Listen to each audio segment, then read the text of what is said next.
Assalamu alaikum wa rahmatullahi wa barakatuh.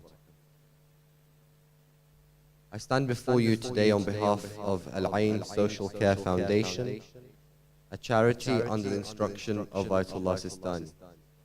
Established in 2006, the initial purpose of Al-Ain was to document the cases of victims of terrorism.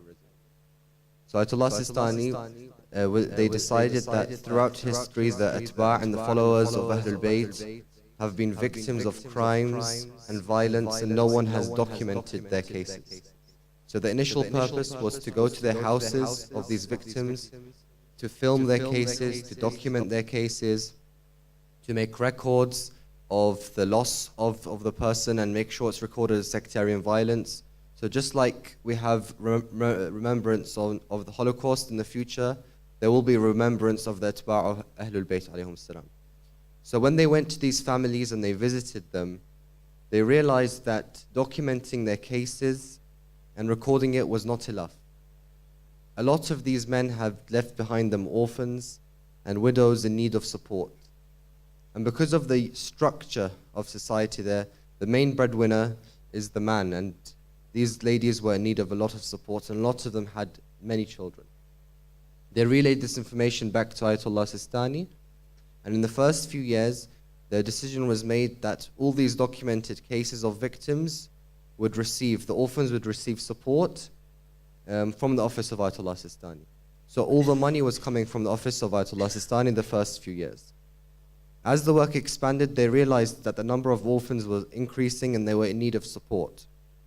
So a decision was made that we needed to raise awareness to the mu'mineen, to inform them of the cause of the orphans so that they in turn could also make a contribution. So 10 years on, the number of orphans that are registered with Al-Ain are 43,000 orphans all across Iraq. All the running costs of the foundation are covered from the office of His Eminence. There are over 20 offices in Iraq and there are 9 internationally registered offices. So we're registered here in the UK. There's a registered charity in America, Canada, Australia, other areas in Europe like Sweden and Norway and Germany. And last year, the work of Al-Ain was recognized by the United Nations. So Al-Ain was invited and received special consultative status in recognition of their work. When I went to visit, I've been a few times to visit, the people or the orphans of Al-Ain receive a special amount of support, which equates to, you can ask us outside, there are several sponsorships. So standard sponsorships for orphans with medical needs, sponsorships of orphans who are academically talented. And again, to encourage the orphans to do well academically, those who do well in school and in their education receive more reward. So when I went with the team there to visit the orphans and the families, the way they would encourage them, they say, if you want to help your mother, if you want to support your family, you do well in school, and then we will support you. So there was lots of forward thinking in the foundation. Because of its association with Ayatollah Sistani and the fact that all the running costs are covered, Al-Ain has permission to receive religious dues, such as khums, zakat, adhiyah, and that always goes towards the support of the orphans. One thing in particular which I found very remarkable during my visit there was the stress on making sure that the money spent is always spent in the right place. Because a lot of the money that runs the foundation is huquq and money from the office of Ayatollah Sistani, there was special reference and there's special stress to ensure that it was spent correctly. And for this, the orphans, first of all, for an orphan to qualify, they must be needy. So there's a team of over 400 ladies, volunteers. They're called Qism al-Mutaba'a, or follow-up division. Once an orphan is registered, the orphan has 2 surprise visits from these mutaba'at in the local area to make sure that the orphan is living with the family, the orphan is in fact in need, and the orphan is benefiting from this. So they've had cases, for example, of girls who have been supported and then they get married. And then they realize they've been married 2 or 3 months ago. So they go and they say, you need to give us this money back because there's someone else in need and this is huquq. So once you're married, for example, if you're not in need of support, you must give this back. They had other cases where the widow was in debt because her husband was in debt. Again, they said, this money must be spent on the child. If you have any other issues, if you have debt, you let us know, we cover that. So I'm just giving you a couple of examples to show you how strict the procedures are to make sure the money is spent well. For orphans who are in an unstable position or who move around a little bit more, there are more than 2 visits. And a lot of these people from the follow-up division are widows themselves, so they know about the suffering of the widows they are visiting. They're able to relate to them and identify any problems or any cases they may have. In addition to the financial support, orphans receive support in terms of food aid as well. They receive medical aid. They receive educational aid. So like I said, because Al-Ain has permission to receive religious dues, some of the merchants pay their huquq or their khums in terms of the food they provide. So if they're food merchants, they provide food. And this also aims to support the orphans. So when I was going to visit these various areas in the headquarters in Kadhimiya, they told me that before that, a period before that, there was a girl by the name of Tabarak, 9 years old. They're used to her. She comes in with her mother every week, every month to receive her financial support. And again, Al-Ain stresses and tries to encourage the orphan to come and receive come to the center, because there's play areas, there's toys that are given to them, just so that they can make sure they can follow up with the orphans in the various offices. So in the food aid area, they noticed Tabarak was extra down. She was extra upset. So they're asking her, Habibti, what's wrong? What's wrong, my love? Why are you upset? She wouldn't talk, and then she burst into tears. They turned over to her mother, who was also extremely young. She was a teenager herself. She wasn't even 20 years old. They asked her, what's wrong? She said, we had just come back from the graveyard where we visited her father. Tabarak was one of those who were extremely talented in school. And throughout the year, her father would be like, I can't wait till the end of years. I can't wait to see your end of year report. I want you to be the best in your class. I want you to be the best in your class. He didn't live to the day to see her end of year report. And this had really broken the heart of Tabarak. Every time she goes with her mother to the graveyard, she reads out her report, end of year results, to her father. She says, Baba, are you proud of me? Baba, I did this. And the mother was saying that every time she'd come back, Tabarak was really sad and upset that she did not know if her dad was proud of her. She just wanted to hear back from her father. So there are cases like this all the time that these people witness and they come across, of orphans who have gone through so much struggle and stress that thinking about their food and drink is good, but it's just not enough. Tonight, these nights, we are thinking and we're in remembrance of Amir al-Mu'mineen, and one of his main titles was Abu al-Yatama, or the father of the orphans. So inshallah, if we are his atba' and his followers, inshallah we can follow in his footsteps and at least cater for the orphans of the followers of Al-Muhammad as well. What I want to talk to you about is we have plans to support orphans. We have sadaqah boxes which we are distributing. They're free, and we have someone here in Leicester who is able to pick them up and drop them off as well once they're complete. And what makes these sadaqah boxes special is that money placed into them count as sadaqah maqbooda, or received sadaqah. And this is by ijazah of Ayatollah Sistani. What that means is, in order to receive the full reward of sadaqah, the money that you give should reach the hand of the person in need. And here in the UK, we may not always find a needy person so that we can achieve the full reward of sadaqah immediately. So normally we set money aside, we put it in boxes, and then once that's the niyyah of sadaqah and the full reward of sadaqah is achieved, once it's reached the needy person. But by ijazah of Ayatollah Sistani, money placed into these boxes count as sadaqah maqbooda. So all the hadiths of a sadaqah tadfa'ul bala, so if you want to push any hardships, a sadaqah in terms of your travels, money placed into these boxes, inshallah qualifies or is equivalent to reaching the hand of those who are in need. And that's why each sadaqah box that we give goes through strict procedures. There's an ID number, you must register your name.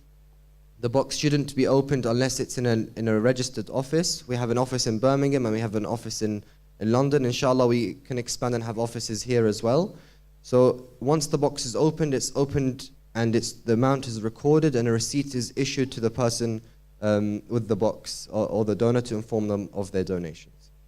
The last thing I want to talk to you about is a new concept, or a concept that's been going on in the last couple of years, and that is of sadaqah jariyah. So because of the work of the foundation is expanding, And because of the vast need of support for the orphans, I'm sure you're all aware the largest proportion of orphans to people, to the population in the world is in Iraq. And unfortunately, this number is continuously expanding. So the advice from Ayatollah Sistani was to find ways in which the foundation can support itself. And that's where Sadaqah Jariyah projects were initiated. So there was for example, there's a mu'min from Khalij, from the Gulf, who built a whole commercial complex in Najaf. And there were people who were renting the various floors to sell their things. And the rent from this was going towards the orphans. There's someone who donated a building which was turned into a hotel in Najaf. There's a hotel in Karbala. And these hotels are all Sadaqah Jariyah projects. The people who stay in the hotel, the money goes towards the orphans. The house of the late Ayatollah Khoi in Kufa, that was donated as Sadaqah Jariyah project. So his residence is an office of Al-Ain. There are over 10, close to 20 projects aimed at supporting the orphans. Last year in London, we were fundraising for the Luminous Stars Centre, a centre for vocational training and psychological rehabilitation. Alhamdulillah, by the end of last Ramadan, we fundraised for one of these buildings, and it was built in, and it's complete now. The building is complete. They're doing all the details inside, and this is in Kadhimiya al-Muqaddasa. The idea of this area was it had 12 workshops where orphans were trained with various skills so that they could end up looking after themselves. And this is a Sadaqah Jariyah project. We sold shares, so people were donating and contributing to this in the form of shares. And as long as orphans were training and learning, you would receive the reward of this. So some people were doing it in their name or in the name of their children, or as in the name of their marhumin. Today what we have is a new project that's also being built in Najaf by the name of Hikayati, or My Story. This is a personal development, recreation and education center. It will have state-of-the-art tools and programs whereby through play therapy they would help the orphans express their concerns, lift their self-esteem, and help them maximize their potential. Because we're thinking forward now. Al-Ain now has over 43,000 orphans, and this number is continuously increasing, and there are people who are contributing towards the orphan sponsorship. But at the end of the day, there's 43,000. If you think about this number, and these are children, and if we think about how many schools 43,000 children would fill, how many classes would they fill? That's a lot. So we need to think about how we can help these children overcome their troubles so they can maximize their potential, and so they're not always reliant on other forms of support. I know I've taken up a lot of your time. Just to summarize, Al-Ain is under instruction of Ayatollah Sistani. All the running costs are covered from the Office of His Eminence. Al-Ain has been going on for over 10 years. It has registered offices internationally in various areas. The ways in which you can support is you can come to see a stall on the ladies or on the gents side regarding sponsorship, regarding picking up a free sadaqah box, or contributing towards the Sadaqah Jariyah project which I've mentioned, and that's called Hikayati. For this project, the cost of a share is £20 and a meter squared is £900. We have been donated a flag of Abu al-Fadl Abbas, which is Ya Qamar bin Hashim, from the shrine of Abu al-Fadl. We are having an auction for this as well, which we will be talking about, announcing online on our website. So if you're interested in contributing towards this, then also please check our website. And if you have any visits towards Iraq and you'd like to visit these centers, then you're most welcome. We have offices, like I said, in London and in Birmingham, and we have numbers and contact details, and we have a representative here too. So if you have any questions or would like to visit yourself, then you're more than welcome to do so.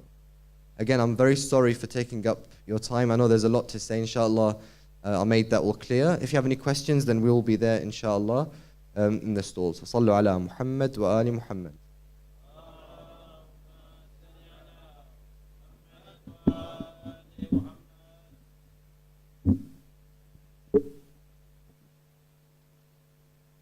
Assalamu alaikum, my dear brothers and sisters. Just a few announcements before tonight's English majlis. Just going to wait for the PowerPoint to load up on screen and I will go through each of them.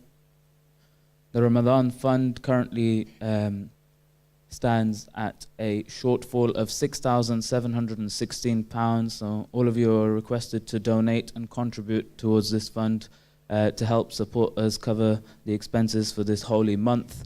A contribution of £50 per family is estimated to cover this cost, and you can also sponsor part or full of an iftar, which is at £500. I know there's about 2 or 3 nights left to sponsor, and total fund being £12,000. And on the same token, we'd like to thank all those that have contributed towards this and have helped us raise £5,284. And inshallah, we can look to cover the rest over the next couple of nights. The Syria Imam Ali appeal is still ongoing, and just a reminder for what we are looking to collect in terms of the Imam Ali appeal. There are non-perishable items, so this ranges from toothpaste, toilet rolls to crisps, anything with a very, very long expiry date. You can donate that, and these will be collected. The collection point was originally planned as the container at the back of the car park. But if that is difficult for some of you, you can drop this off in the foyer or to any of the Behlul Society members, and we can get this transferred over. These items will be then delivered to refugees and those who are in need of these goods and items, and the planned delivery is to be dropped off to Calais. The second part to the Imam Ali appeal is any money that is donated towards this cause will be sent to Syria to help those on the ground in terms of items that they are in need of over there. So that's the Imam Ali appeal. You can see any of the treasury teams to donate towards that, or any of the Behlul Society members. Also, with regards to car parking, if you have parked inside the car park, then please note the gates will be closed during Amal time, but the side gates will still be open, so entrance to and out of the building will be available during through the side gates. But if you do need to leave earlier through Amal time, then please do park outside, and just be mindful of the neighbours on both surrounding streets, Duxbury and Bridge Road. Thank you. There's an announcement for Al-Quds Day. This will be taking place this Sunday, 18th of June. Information is available on the website and has been sent out by text. This is organized by the Islamic Human Rights Commission and is from Leicester. Transport will be leaving at 11 a.m. approximately to return back by evening. The cost is £10 per person for transport. For more information, you can sign up with Brother Muntazir Katau or Ali Asghar Hirji in the gents. And in the ladies, your point of contact will be Sister Huda Hasnain Jafar.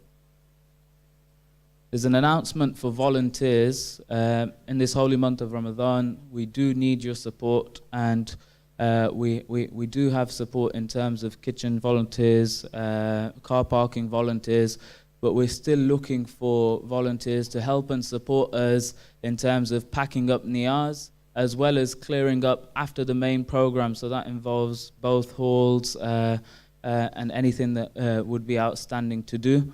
For those of you that are able to sacrifice some of your time to help towards this cause, please see any of the heads of the volunteers. In the gents, Murtaza Uncle Haji, and in the ladies, Sister Nasira Jakara. And we would really appreciate your help and support with this. On the same token, in regards to iftar niyazes, the kitchen team will be serving out niyaz to those that are present here today.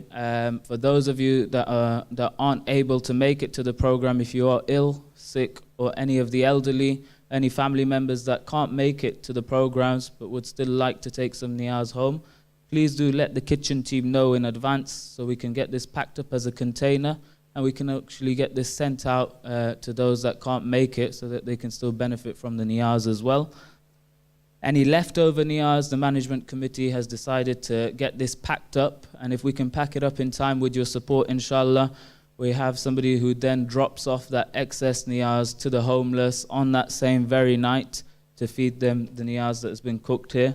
And then if there is any further niyaz left on top of that, then that is distributed amongst the volunteers that have sacrificed their time to serve the community. So that's a little update in terms of how the niyaz will be working throughout the next couple of days. And if you do have any questions on this, please feel free to come and approach myself or any of the committee members in regards to this.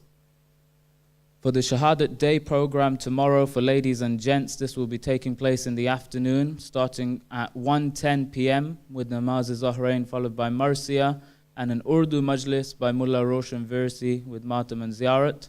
The ladies program will start at 6 p.m.